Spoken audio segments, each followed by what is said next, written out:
Hello, hello. Thank you all for joining us today. We're thrilled to welcome you all to the kickoff of our citywide Workplace Social Innovation Challenge Disrupt-ATHON on childhood poverty and skills development.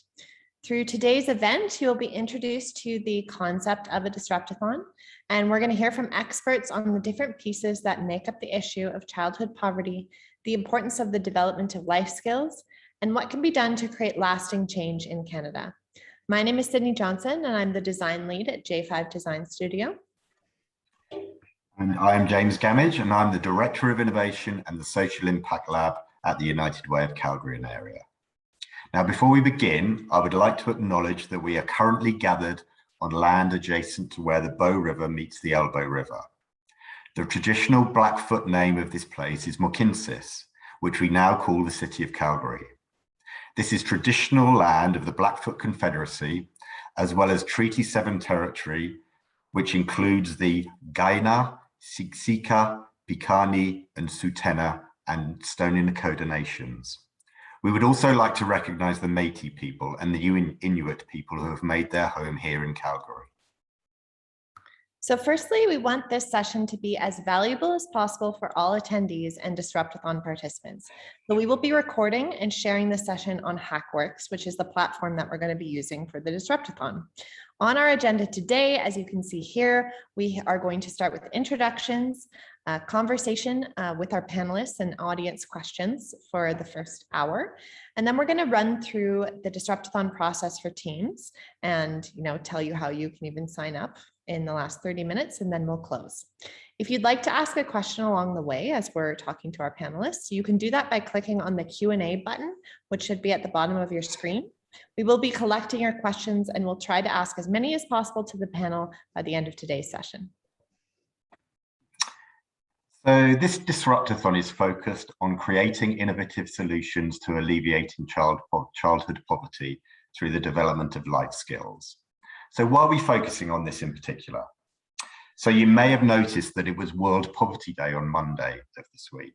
The day focused the Calgary community on how the pandemic and lockdown have completely upended life in Canada and has shone a light on the prevalence of childhood poverty and its effects on children and society. Right now, 1 in 7 or 4.9 million people in Canada live in poverty. As of 2018, before the devastating effects of the pandemic, among households with children, 16.7% of Albertans under the age of 18 lived under the poverty threshold. That's more than 160,000 children in Alberta alone. Furthermore, marginalized communities such as Indigenous people, families living in rural settings, immigrants, refugees, and visible minorities are all disproportionately affected. Indeed, the Indigenous peoples in Canada experience the highest levels of poverty. A shocking 1 in 4 Indigenous people are living in poverty, and 4 in 10 of Canada's Indigenous children live in poverty. We believe that ending childhood poverty is possible, and that the solutions exist in the minds of people who exist within the system. Today, we hope to inspire you with our expert panel's discussion, so over the next week, you can tap into your innovative skills to come up with impactful solutions to this critical problem. For those teams taking part in the Disrupt-ATHON, we have framed the challenge in the form of a how might we question. And that is, how might we provide opportunities to children growing up in poverty to develop life skills?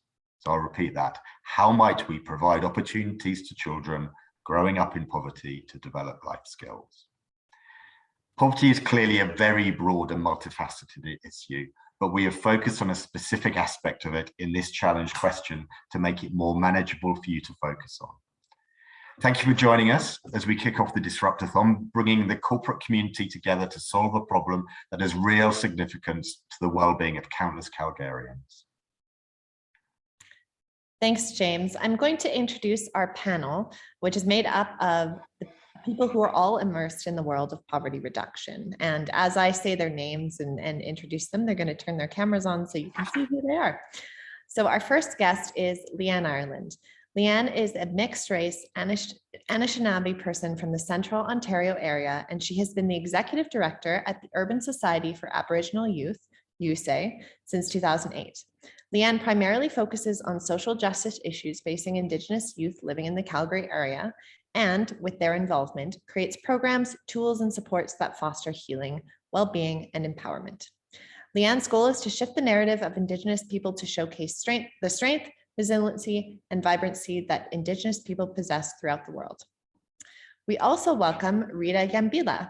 Rita is a human geographer specializing in international development studies, but her expertise has evolved into that of evaluation, experiences of poverty, vulnerability, and marginalization in society. Currently, Rita is with the Canadian Poverty Institute as Senior Researcher and Evaluation Lead, and the Women in Need Society, WINS, as Director of Community, overseeing fund development and programs. A main framing for Rita's notion of poverty is multidimensionality and resilience building as the end product for anti-poverty work. She brings a decolonizing lens to her work and is particularly passionate about intentionally including lived experience voices into research, policy, and practice. Next, we have Casey Doherty. Casey is the manager of early childhood initiatives with Trellis Society for Community Impact, formerly the Boys and Girls Club of Calgary. Casey has been working in the social work field for more than 15 years with a passion for child and youth programs. She has been with the leadership team at Trellis for more than 7 years, previously leading programs such as All In for Youth, HERA, and Safe House Youth Shelter. And finally, we have Jeff Loomis. Jeff works as the executive director of Momentum, a change-making organization that combines social and economic strategies to reduce poverty in Calgary.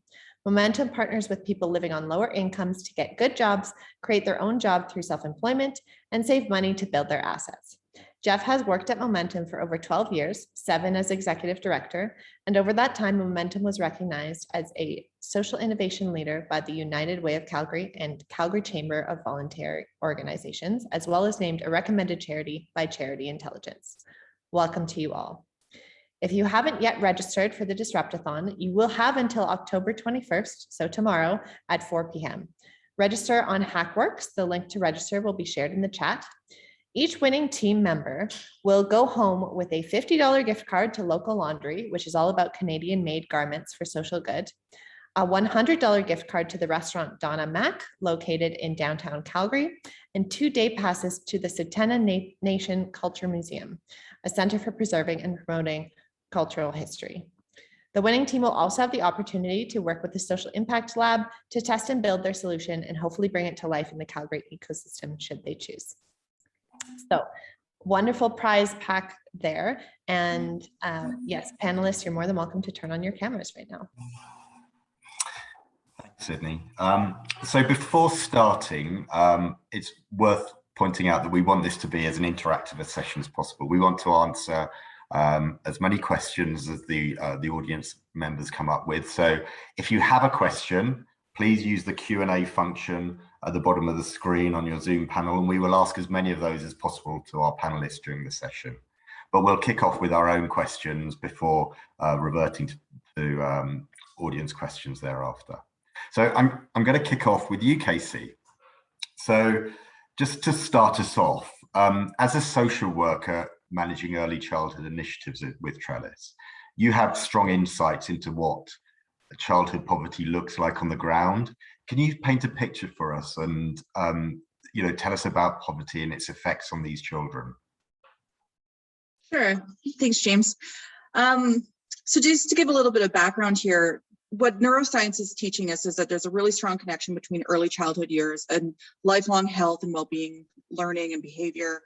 And the early childhood years are a really important time for brain development, as well as development of like self-esteem, affect management, social emotional competencies, self-confidence, as well as building skills for learning and for the rest of their lives. So poverty is one of the most significant risk factors that we can have on academic and developmental success in children. Everybody thinks that they know what poverty looks like, but it also is, mental health issues in children, as well as unpredictable routines for families. It's instability in housing. It's parental stress or inadequate parenting, because parents might have to work different hours than in the normal 9 to 5. It's really important that we recognize that children who grow up in poverty often struggle with academic success, healthy relationships, positive self-identity and self-esteem, as well as physical and mental health. It's really important in these years to focus on the resiliency factors to counteract the impacts of poverty can have on children. And would you say that that has been exacerbated during the pandemic? And can you quantify that at all? Or how have things changed? Sure.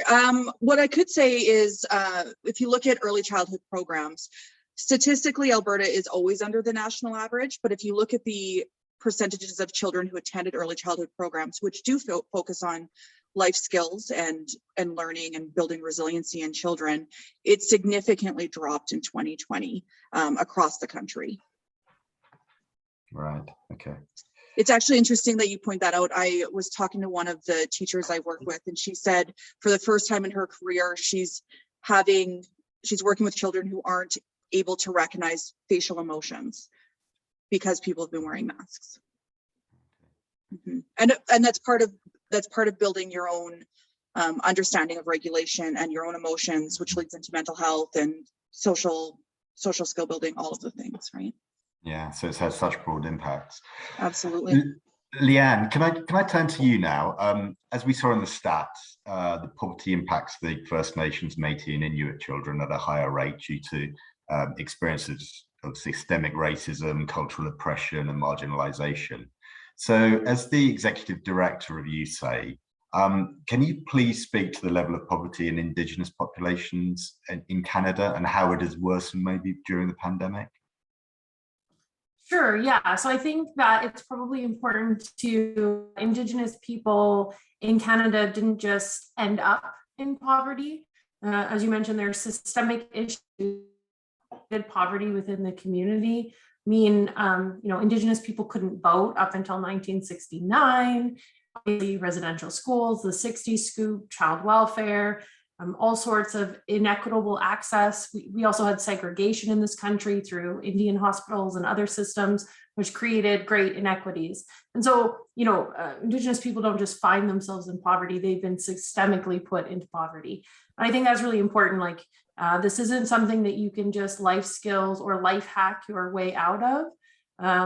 We still experiencing lots of systemic challenges to getting out of poverty in terms of the Indigenous community.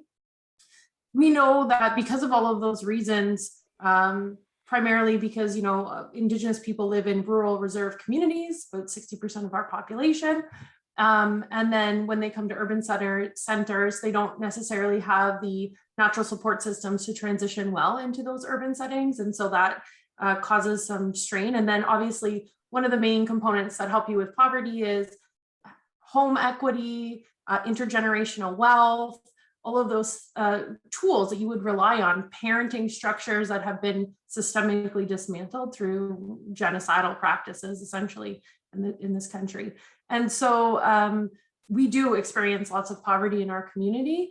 The pandemic has certainly exacerbated the pandemic. So you have people that were precariously employed or temporarily employed that have lost their employment ability. A lot of moms that cannot work because of instability with childcare. So we see a lot of moms with school closures, child closures, school outbreaks that have caused them to lose or have to give up their jobs. So that has caused a lot of poverty. In our organization, for example, for Christmas hampers, we used to get about 40 families submitting to get a Christmas hamper. In 2020, we had 400 families request Christmas hampers. So it was hugely impactful in 2020, and we still continue to see that. And we found that food insecurity is around 87%. So it's quite high right now in the community, which is significantly more than we've seen in the past. So I think there's a lot of factors for the pandemic. One being that employment is a huge challenge, and obviously childcare. We know that there's sort of the she recession that they're saying, where women are having to exit the workforce because of the pandemic. So that's also another challenge. Yeah. truly startling statistics there, so thank you for that. Rita, through your career, you focused on the multidimensionality as one of the main pieces in ameliorating poverty. Could you please explain that concept, the concept of multidimensionality, and how it relates to childhood poverty, please? Sure, and thank you for the question. I think that we are off to a good start with the previous speakers, because it lands straight into this concept of multidimensionality. So the main idea around multidimensional poverty is to not reduce the experience of poverty to lack of income. That has tended to be where pretty much everybody lands when we are talking about child poverty or poverty in general. Specifically for children, I feel that it's even more important to think about that experience as a multidimensional one, because when we think about it in economic terms, we tend to tie that idea of poverty to what the child's parents, uncles, or guardians have. And so what that happens is, what that does is to say, well, if a child is living in a home where money is not an issue, then there is no problem in terms of living in poverty or having an impoverished life, which is where I tend to go when we are talking about children. Don't talk about poverty, talk about the impoverishment of their life. The reason this is important is because when a child is living in a home where there isn't money, yes, we are thinking about food security, codes, and housing and all of that. But as Casey was saying earlier on, there are very real impacts in terms of what this child is experiencing. This is where the CPI, or the Canadian Poverty Institute, come in with this idea of multidimensionality. So I'll just go into that a little bit. So the first one is that, yes, we acknowledge that there is an economic dimension to experience of poverty in the child, but that allows other aspects of poverty to make an entry. So for instance, we will talk about the self-narrative of the child. And this is something that is really going to impact the way in which they converse with themselves, interact with other people, see the world, and develop an outlook that makes them feel entitled to a good life. They can blame themselves for things that have happened because they have seen poverty at home. Mommy doesn't have money and they are doing so many other types of jobs. And children have a very interesting capacity to blame themselves for things. And so that is one way in which we want to be thinking about child poverty. You can also think about it in terms of the kinds of relationships that the children enjoy. So this is separate from the conversation they have with themselves. We are talking about how they relate with other people, near relationships or far relationships. So if you have near relationships, what are those relationships?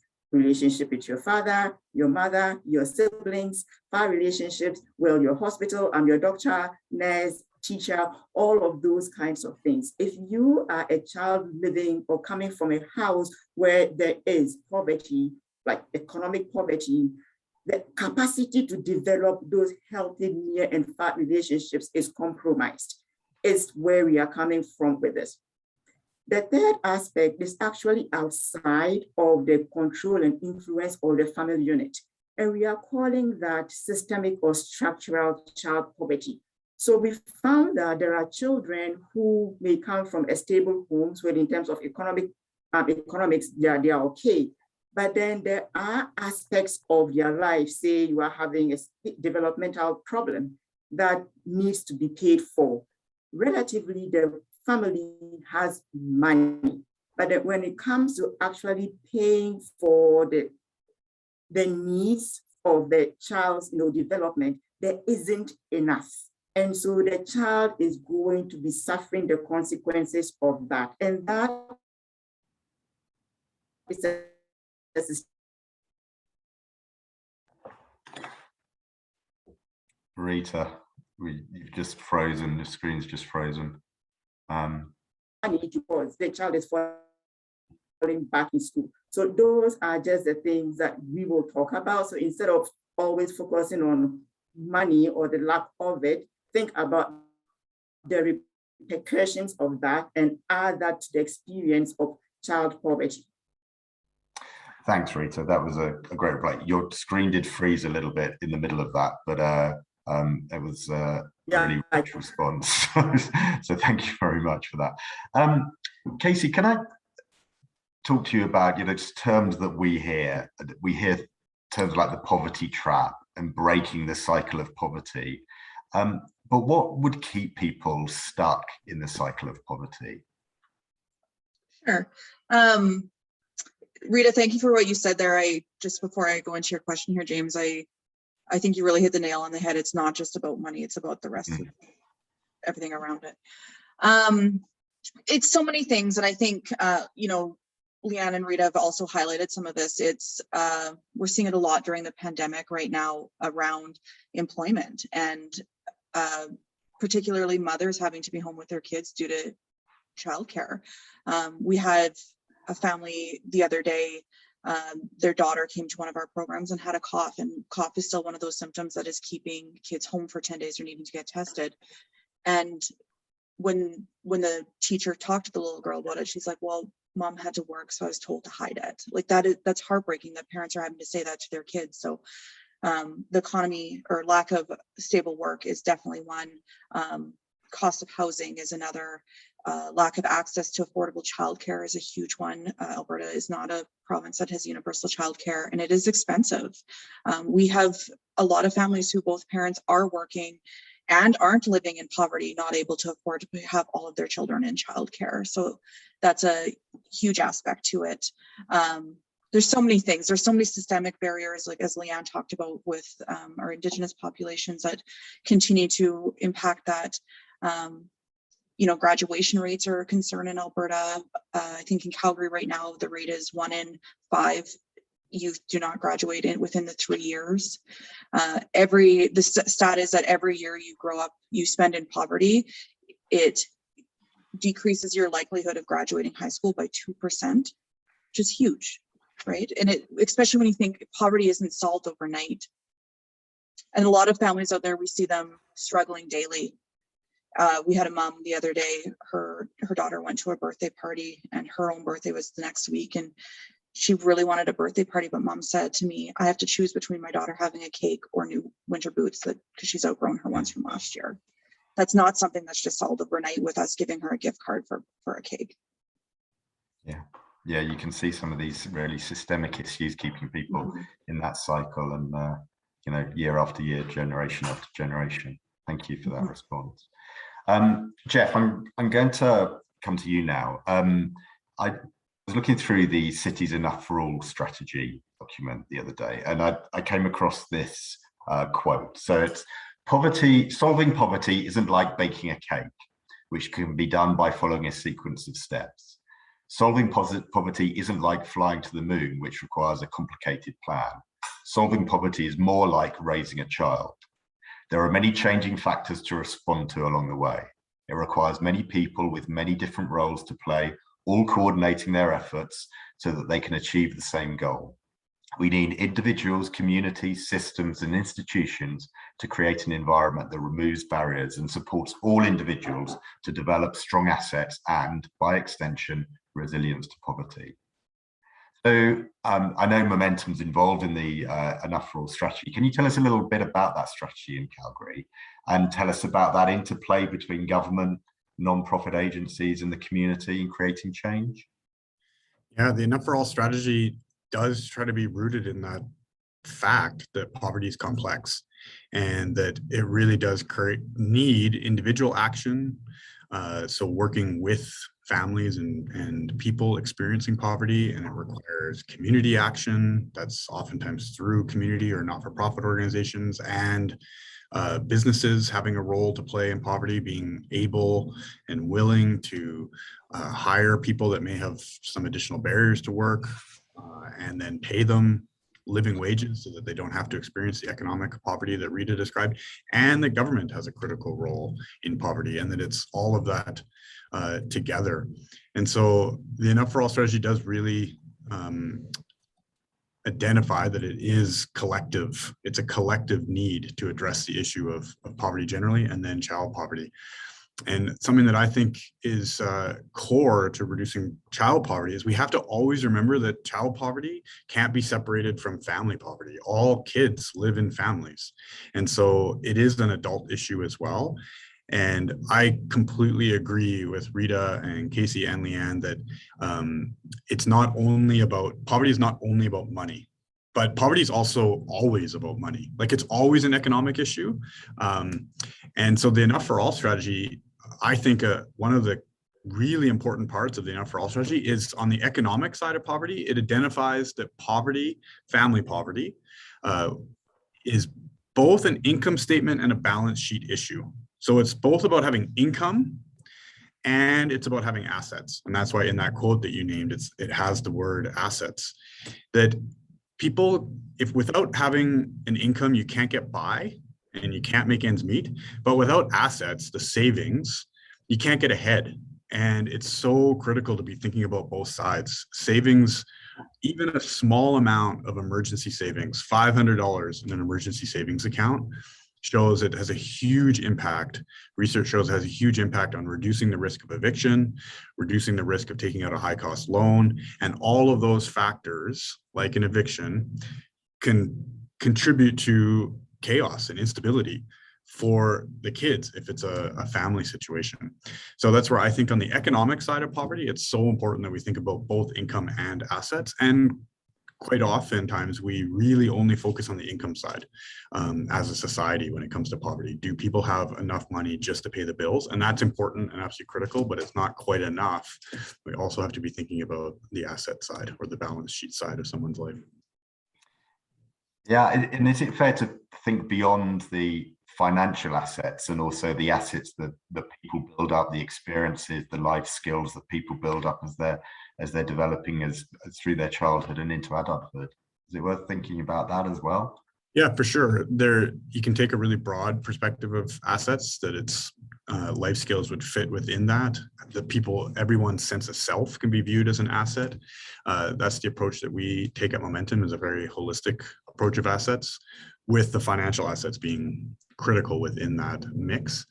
But one example where when we think about intergenerational poverty and life skills, well, it's really hard for anyone to learn when a brain is in a position of scarcity. So whether that's the adults in a family or the children, there's really strong research that shows if there's any position of scarcity, that could be a lack of money, but it could be a lack of time. Think of how poorly you're going to pack for a vacation if you're only given 5 minutes to pack for a month-long vacation versus if you have like 3 days. You're for sure going to forget some things. So the same thing applies in a position of economic scarcity. The brain just can't function as well. And I think we have to keep that in mind. That's why the systemic approach of poverty reduction is so important, because we have to create the conditions that people can then learn. And that's absolutely critical when thinking through child poverty and then having more of an intergenerational impact. Thanks, Jeff, for that response.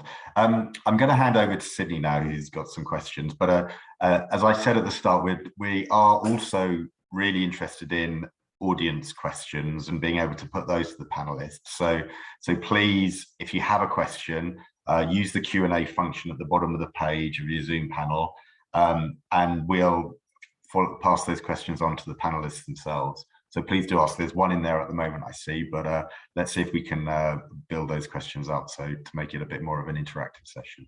So over to you, Sydney. Thanks so much, James. So Jeff, I'm going to kind of continue on the thread that we're on a little bit. And I know that Momentum, is a lot about creating communities where every person has a sustainable livelihood. So I'm wondering if you can paint a picture for us about how community economic development can create a lasting impact on poverty. Yeah, well, we really believe that community economic development is really all about creating the conditions for everyone in a community to be able to access economic opportunities. And we know that in a situation like poverty, it's not an even playing field. People that are experiencing poverty, both economic poverty and the multidimensionality poverty that Rita described, it's an uneven playing field, and there's less opportunities for people to access those economic opportunities like a job. And Leanne spoke to it very well, that there's huge marginalization that happens. So we really view community economic development as a bit of trying to level the playing field.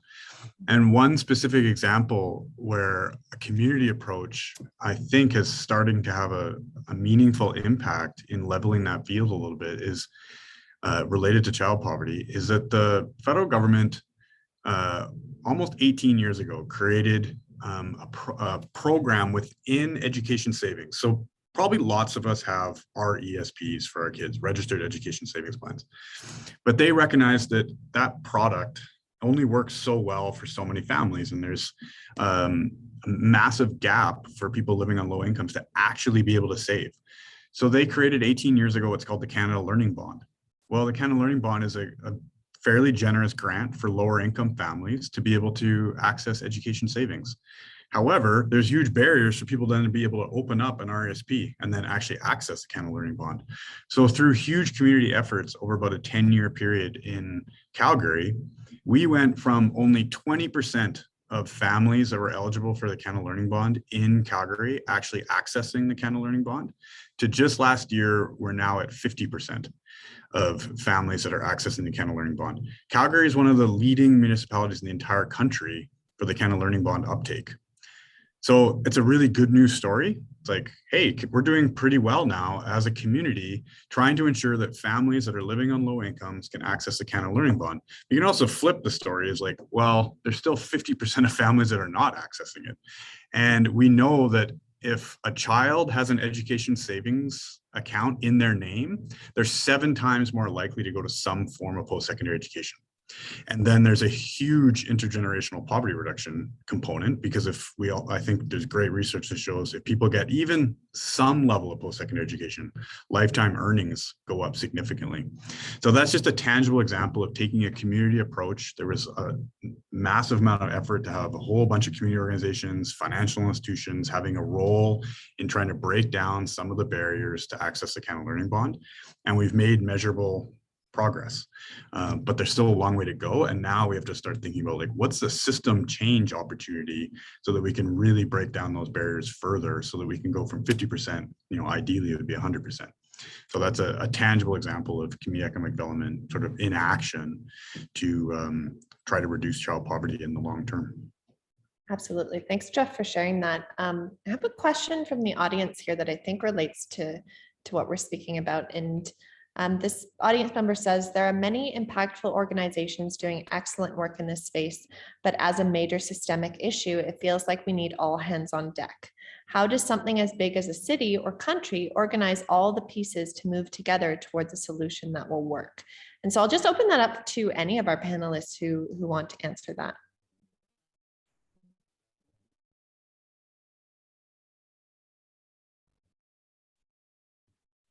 Maybe Rita, go ahead. Yeah, I see your hand, sorry. I think that is a very great question because there is many of us and organizations that are playing in this space of reducing child poverty. And we are agreeing on this panel that child poverty is not about money, but then somehow it is about money. What my response to this will be is actually twofold. One is that if we are really wanting to get at inspirational ideas, then we want to be looking at collective impact. And so in that collective impact space, we don't want all of us to be doing the same thing. Where do you have your competitive advantage? Where do you have that leverage to be able to make a deep impact, and how are you going to what's the word I'm looking for here? Contribute that to the general goal that we are talking about. That's the one aspect. The second aspect I would layer on that comes back to this whole idea of the multidimensionality of poverty. So if we are playing according to our domains, what we are essentially doing is specializing in what our approach would be. And this is one of the ways in which the Tamarack Institute actually tries to move the needle on very many topics when it comes to poverty reductions. not all of us playing in the same space. So you are trying to do economic, you are trying to do social, you are trying to do every systemic.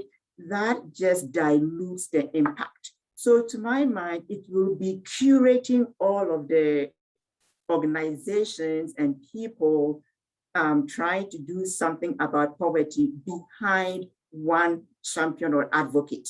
And we all go to this one champion or advocate and say, this is where we are looking for leverage. This is where we are looking to make an impact. What can you do with that? Then in that case, the impact is getting concentrated instead of us all working in silos. Would be one approach. I see Jeff's hand is up, so I will turn it over to you.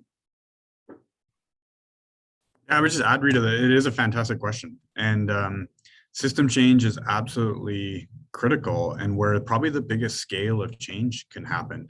And so I think a story that we don't tell enough to ourselves as Canadians is that the shifts to the Canada Child Benefit have actually started to have a huge impact on child poverty.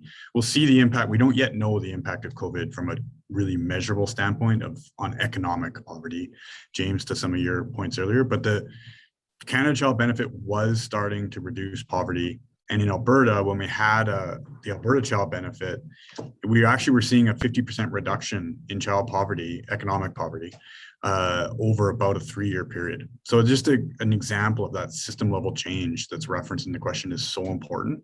And there are lots of ways to think about how, from an innovation standpoint, systems change could be part of the innovation story. So there's great models like the iceberg model, which starts to think of like what's below, you can see the child poverty above the water, what's below the water you don't see. And at the deepest level is the mental models. Like, how do we each think about an issue like child poverty? And then, so how can we change our mental models around an issue? And that can then lead to more profound change as well. So as an example of like getting into this, across North America, we've been kind of trapped in this like deserving, undeserving, poor situation for probably a few generations now. And that's a really dangerous framing, I think, or mental model of the issue of poverty. So yeah, I think it's a great question to like be thinking about what's the system change opportunities to really make a difference around poverty reduction. Awesome. Thanks to you both, Rita and Jeff, for those answers. We have another audience question that I think could be connected. So maybe I'll ask Casey or Leanne to jump in with some thoughts. How important is storytelling in getting people involved in working towards a solution?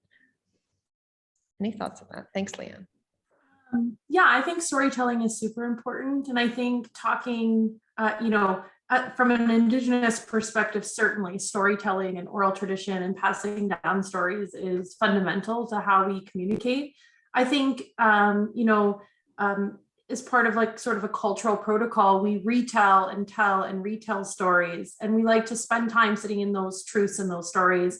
That's a way that we pass on tradition and culture and protocol and all of those things. So I think that storytelling is vital to how we talk about poverty and our experiences as community members. To talk about some systems things, I think that part of the all hands on deck thing is addressing our own like social constructs and political views, because really part of this definitely is storytelling for personal individual views, but also voting and creating system change and voting for policies that are really meaningful to community members, like universal childcare, or at least reduced cost childcare, subsidized childcare for women, but also men and parents.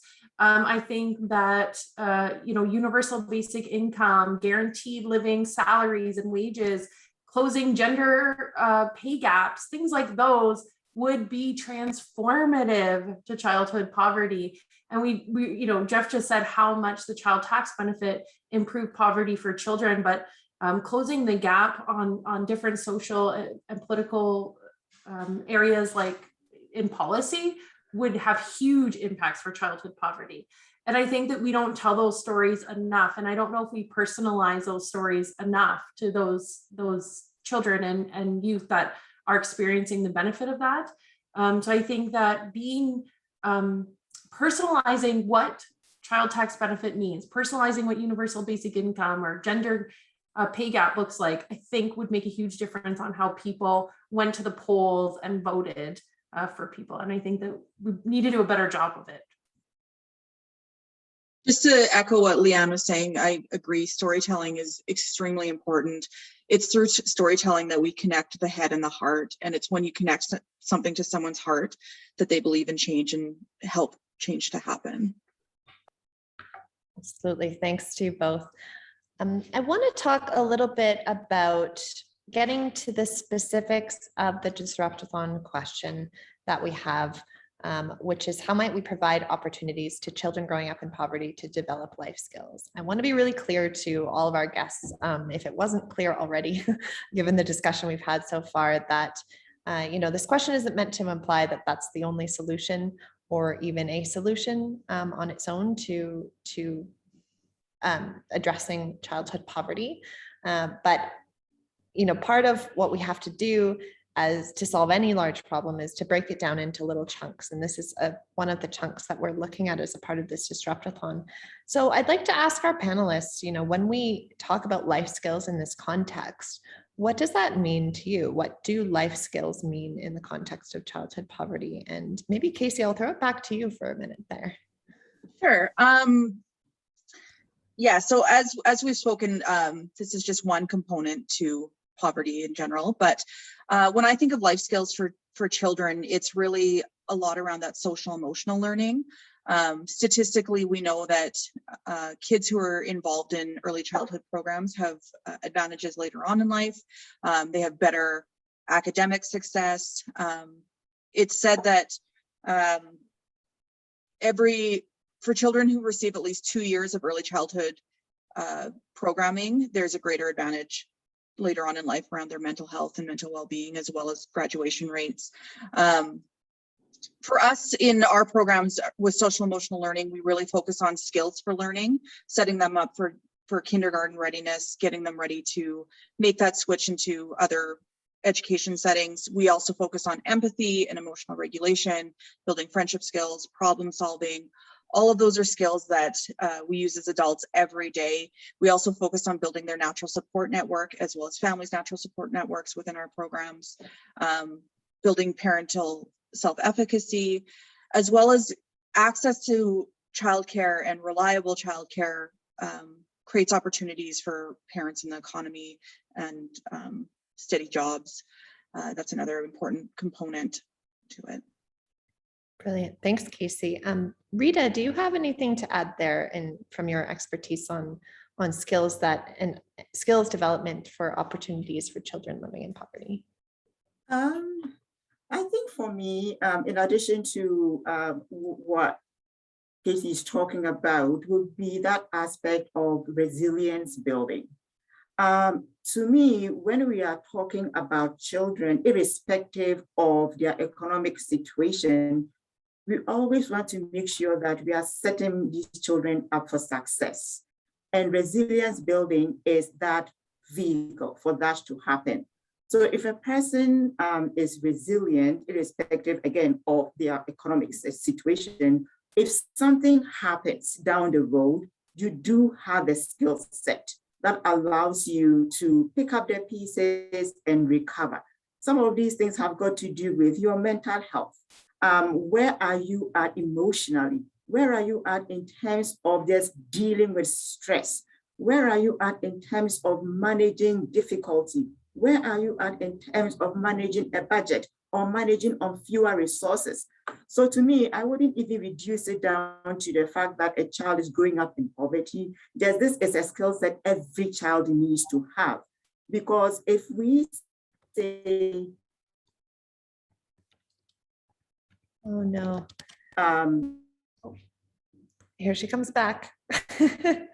Give her a minute. A matter of time. When something happens, when you're an adult and there is a problem. Am I cutting out again? Just a little bit, but you're back now, so keep going.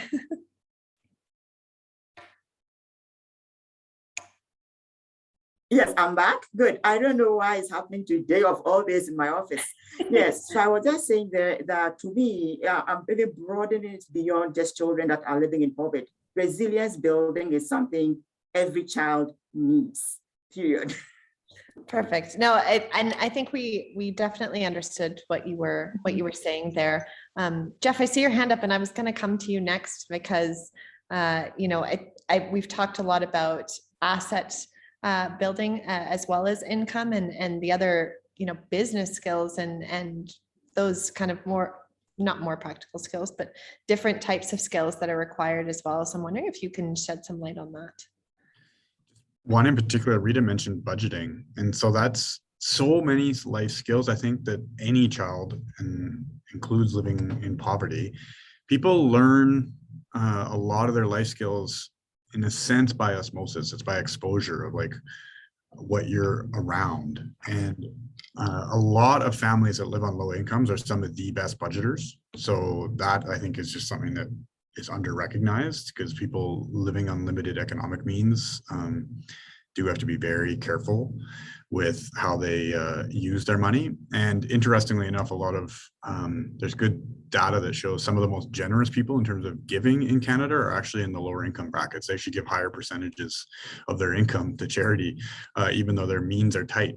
But from the technical skill of budgeting, we do know that there are some families living in low income and not low income that do not manage their money very well. Financial literacy in Canada is not a strength of Canadians. And so that's an example where it's hard for some children to learn about money from their family members. Because we know there's a lot of adults in Canada that struggle with managing their money and putting aside money for savings. And so that's a really particular life skill that I think we struggle as Canadians to have any children or a lot of children learn how to relate well with money. And we always describe it at Momentum as like, if you can manage your money, you can manage your life. Like it's a really core life skill. So that's one particular like leverage point where, and I don't think schools is the answer. That's often where people go is like, oh, we just need to teach financial literacy in school. And there's good research that shows that that doesn't work very well either. So we don't have the solution at Momentum. We don't focus a lot of our programming on kids. We're more focused on adults. But I do think that's this very specific life skill that we struggle with as a country in terms of how to build that knowledge and the practice. Absolutely. And Leanne, I was hoping you could also weigh in, of course, from an Indigenous point of view, but also in general with cultural understanding and how that factors into skills development for youth. Yeah, so I don't profess to, be a knowledge carrier, but I know that traditionally speaking, wealth was something that Indigenous people didn't really want to hoard. The kind of stereotype of chiefs giving away all of their money and being the poorest people in the community. And that was a sign of leadership and of, being a strong person in your community was to give your wealth to people and give lots of your belongings away and to treat guests properly and to make good relations. You often bestow gifts and things that are really meaningful to your life and family. So I think that there is a cultural disconnect between wealth and saving and understanding of money that it's not the same for Indigenous communities. And I think if you apply sort of a Western approach to gathering of wealth, and I think that wealth has a much more communal sense about community and a more egalitarian sort of style of sharing resources. It's much more in alignment with how Indigenous people view resources. So I think that there's some cultural conflict that happens when you start talking about like wealth and poverty and things like that, that can just be addressed with applying sort of a standard format to how people think about money, because there's an entirely different worldview about it, right? And so I think when we talk about wealth and poverty, you have to think about like, if you have wealth, how can it improve your community? How can giving of yourself raise up the people around you? And that's sort of the general view or perspective. And I think that's sort of important as we try and look at what life skills might be, maybe combining life skills with cultural knowledge or traditional teachings, language, that might not be seen as typical sort of financial life skills. Someone put in the Q&A that like we're asking the question as if you don't already have skills. It's you know, those life skills are often different than what we perceive them to be in the Western community. And I know my internet's screwing up. I'm probably also going in and out. But my point though is that you can just apply a certain model of wealth and accumulation of wealth to Indigenous communities because the worldview is different. And life skills may also look different. It might look more like cultural supports, language programming, traditional teachings, land-based activities. It might not look like sitting in a classroom and learning about budgeting. Yeah, absolutely. Rita, go ahead. Very quickly, layering on to what Leanne was talking about. So when she was talking, a sentence just kept hopping into my head that I have heard Dr. John Rook say many, many times. He says, some people are so poor, all they have is their money. And so it does allow us to think about the skill set that we are talking about.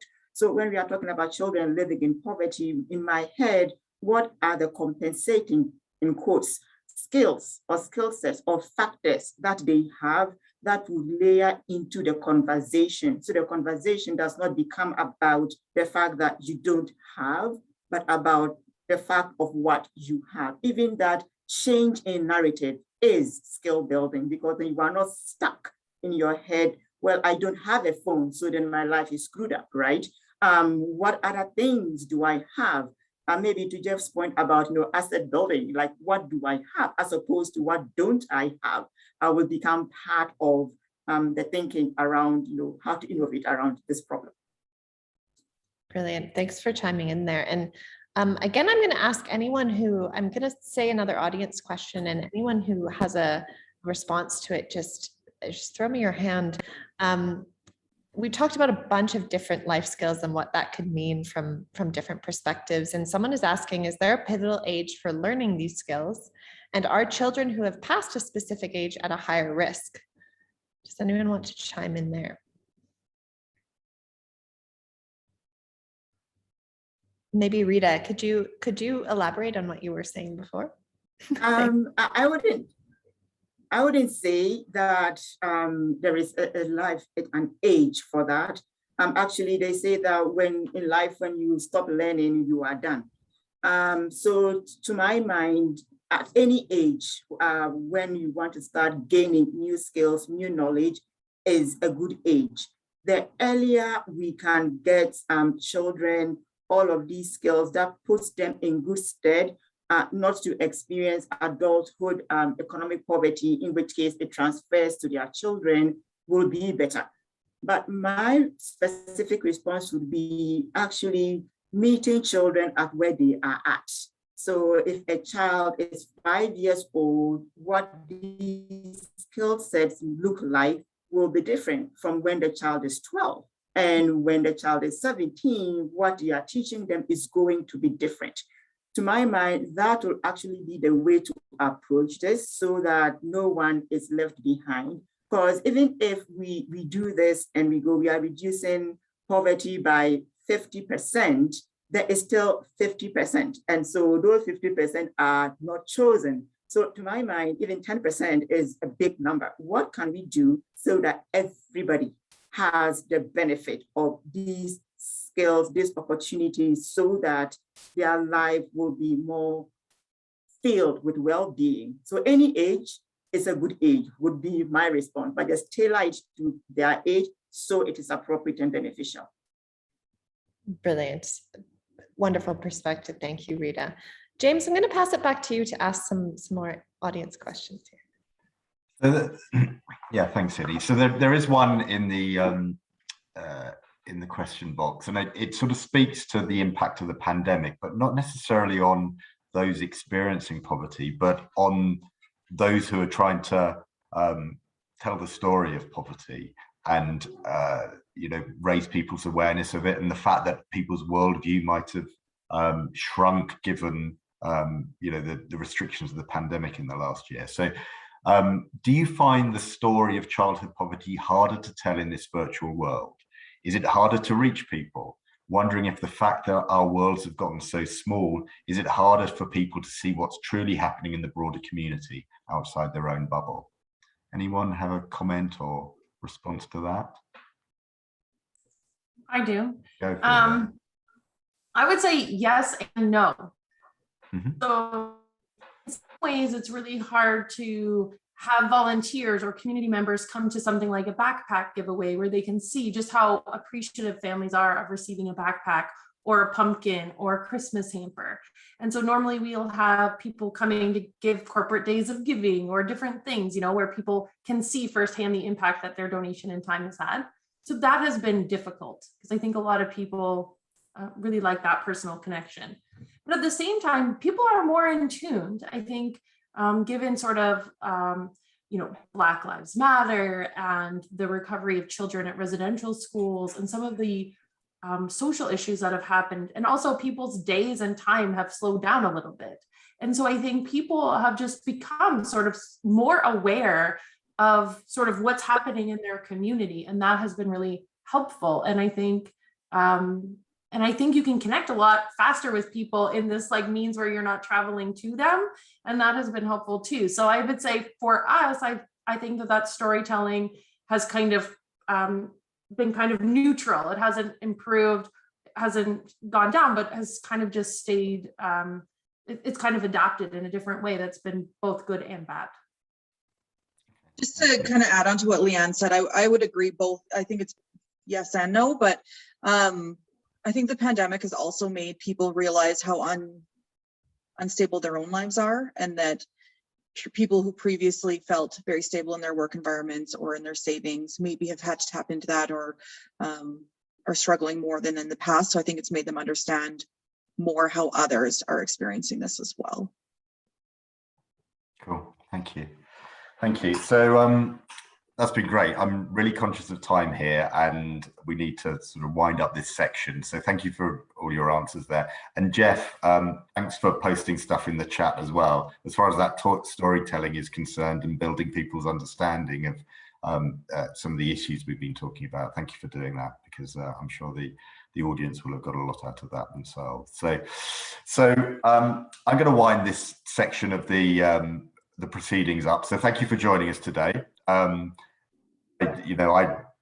found that incredibly insightful and really interesting in talking about the issue of poverty and the opportunities to create a more secure and dignified Canada. So thank you to Jeff, Leanne, Casey and Rita. Your answers were fantastic. And thank you everybody for all your deep searching questions as well. We hope that you'll join us for the pitch session. That's on the October 27th, next Wednesday, between noon and 1:30 p.m. MST, and that's when the teams will be pitching back to a panel of expert disruptors who are going to give them feedback on their ideas. So now Lynn and Erica will be taking us through the next steps with the Disrupt-A-thon, and things like how to team up, how to post your concept, and the timeline between now and the announcement of the winner on November 2nd. So thank you very much again to the panelists, and I'm going to hand over to Lynn now. Perfect, thanks James. And I want to do a huge thanks to Jeff, Casey, Rita, and Leanne for joining us and for that amazing panel discussion. So thank you very much. So Erica and I will be going through a few things around the Disrupt-A-thon. First off, I'll introduce myself. I'm Lynn Holdsworth, and I'm the Manager of Innovation at the Social Impact Lab. So we are going to go through the mindset, what is included in the pitch, some information on coaching and how we're going to support you, a bit on the timeline, and then I'm going to do a HackWorks demo for you. So I have included the link into the chat, so please feel free while I'm going through this to take a look at the HackWorks site. So if you have any questions throughout the session, please feel free to add them to the Q&A at the bottom of the screen. So to start off, everyone at your company is invited to participate. So there is no specific background or skill set required. So from more junior employees, an intern to seasoned professionals, any kind of contributor is welcome. The only requirements are that people are open to new ideas, working with the team, and want to create a positive impact in our communities. So pull together a team from your workplace, register on Hackworks today. And as I mentioned, the link was shared. Teams can have between 2 and 5 participants. So now I'll pass it on to Erica, who will talk about the mindset and what is included in the pitch. Thanks, Lynn. Yes, my name is Erica, and I am a designer at the Social Impacts Lab. I'm also one of the coaches for this Disrupt-A-thon. And I think that Lynn gave us a really great kind of intro and overview to the mindset of a Disrupt-A-thon, what that mindset is. It's all about being curious. And what does it mean in this context to be curious? It means to understand and emphasize the perspectives of others and try to listen without bias. Also, it's important to make sure that you're respecting and appreciating the contributions of others. So that means treating others with respect and trying to come on time and be prepared so that you can make the most out of your time with your team. Of course, be non-judgmental. We all come with our own perspectives, biases, and assumptions. Be careful with judgment, as it often kills a creative mindset. Also, try to encourage crazy ideas. There are no bad ideas. And when you talk with ands instead of buts, you can foster collaboration and build each other's thoughts and ideas up and build on them. It's also great to be okay with ambiguity. Learn to be comfortable with not knowing what the outcome will be, and focus instead on what's possible by turning perceived boundaries into testable, risky assumptions. Lastly, share your work in progress. So focus on what is necessary to move your work forward. Sharing work in progress is important, so we don't expect polished deliverables at every stage of your collaboration process. Awesome. And now I think we can just move on to the next slide, which is what is included in the pitch for the Disrupt-A-thon. So first of all, you'd want to include your vision. So that includes, what is the problem you're solving? Who are you solving for? And what challenges are they currently experiencing? And what is your proposed solution? And how would it impact the people you are trying to help? By sharing your vision, that's really the core of your idea. And that's how you can communicate the value of your project to the people who are listening. The next thing you want to include is your solution experience.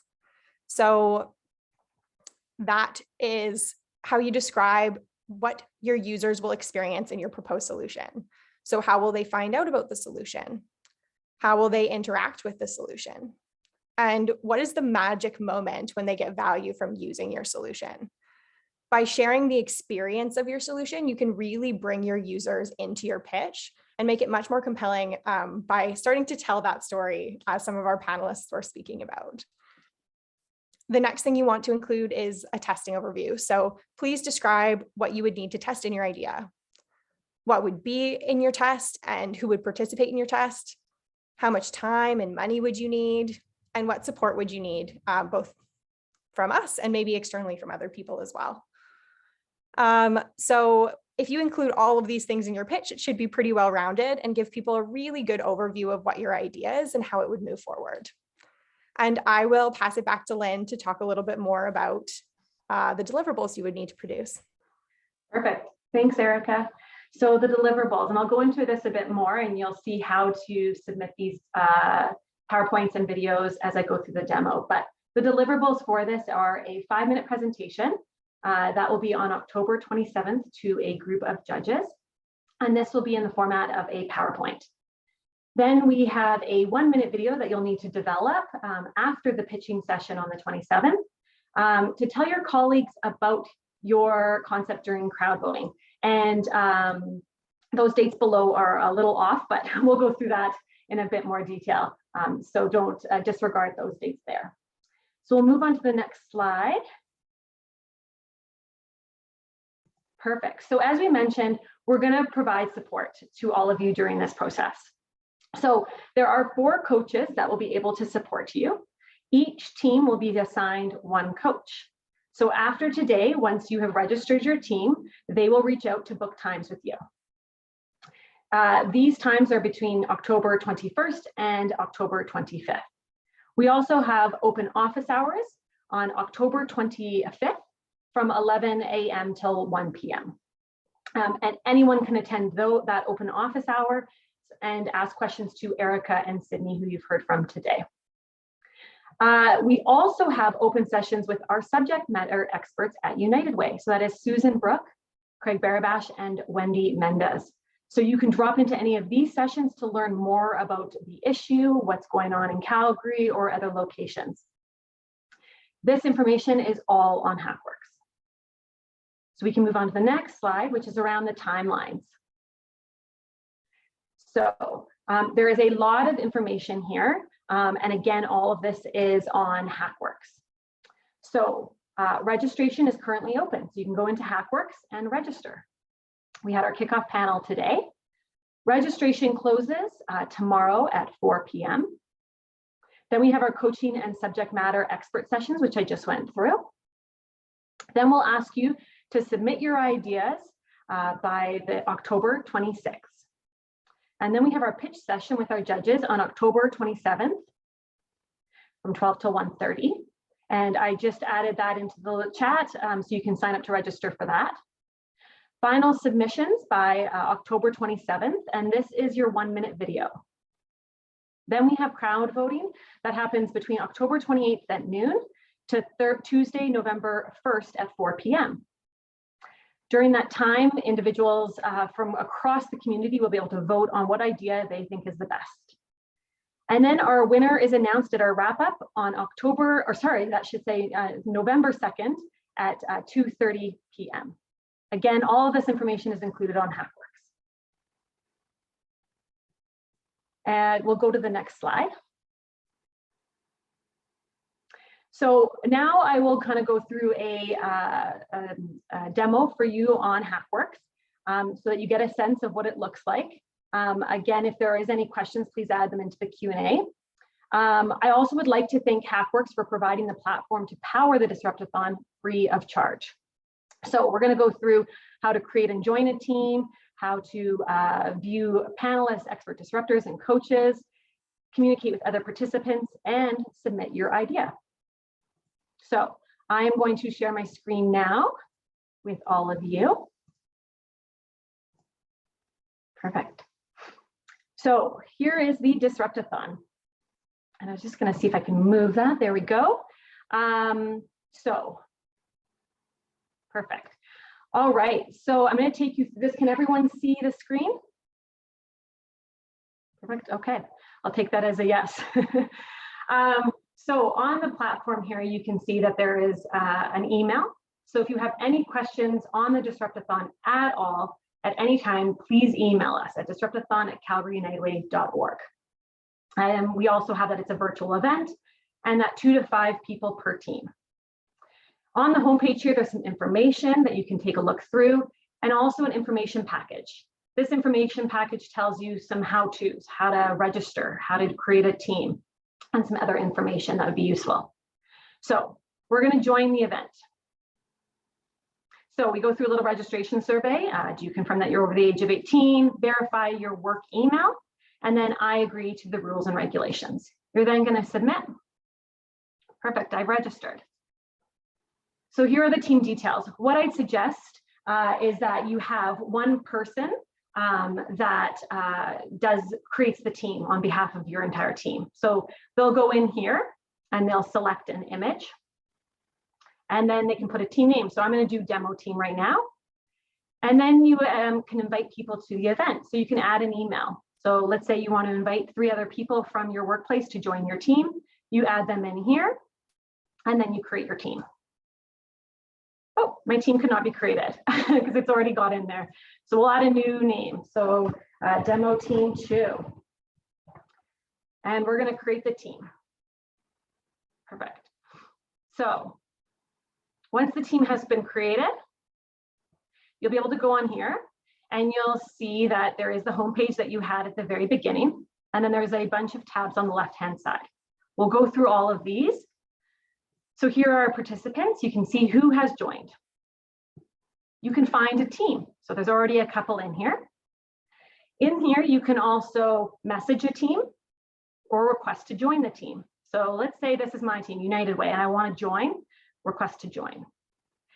Any information like through messages or requesting to join will be found up here in the notification center. So this is where you'll have your messages and requests and invitations. So you'll always be able to find any of that information up here. Here you can also find team details. And then under here you have my team. So I can view my team. Here's my team. I can edit it. I can leave the team, and then I can also invite a participant to the team. Here you can also edit it as well. So you can select a new image, a new name. And then here's where you can submit your idea. So this is the team submission site. So you put your name, a brief description of the idea.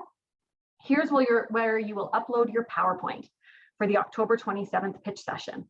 So the deadline for that is October 26th at noon. If you do run into any issues whatsoever uploading it, you can email us. Here's where you'll also upload your pitch video. So there's two options. You can either upload a link or a file. And again, if you run into any issues, you can email disrupt-athon@calgaryunitedway.org. You can then save this and come back at another time if you're not ready to submit, or you can submit, and then that way I will see it. Going further down here are all the key dates that we went over. So you can always reference this if you're not sure. We also have our kickoff panel that we just went through today. So you can meet the experts and you can get a little bit of information on them. The opportunity is the how might we question. So this is what we discussed during the session. So you can come here and get a bit more information. If you want even more inspiration after today's session, you can come here and there is a multitude of links you can click on to understand more about the issue. Then we have our coaches. So here's where you'll find information on our 4 coaches. You met James and Sydney and Erica. We also have Jackie Maddock-Howard. The open office hours are from October 25th from 11 till 1, as we mentioned, and you can copy and paste the Zoom link here and add it to your calendar if you'd like to attend. Below, we have information on our subject matter experts. So Susan, Craig, and Wendy. There's also links and information on when their sessions are held, and you can copy and paste those into your calendar as well. Then we have how-to information. Here's that information package again. So there's a bunch of information on how to join and register and submit your ideas. If you're curious about how a pitch is made, you can watch last year's Disrupt-A-thon. And here's what's included in the pitch. So this is a bit about what Erica went through. And here are the deliverables that you can review as well. We have a page on design tips and tricks. So Sydney and Erica put this together, and there's one on empathy, one on ideation, and one on pitching your idea. So these are resources to help you along the way. Again, if you have any questions on any of this, you can also join the open coaching session or ask any of your coaches on your one-on-ones. And then we have our expert disruptors.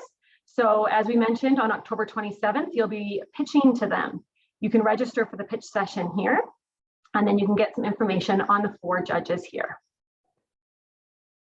Frequently asked questions are also located on the site, and at the bottom is the email again that you can connect with us on.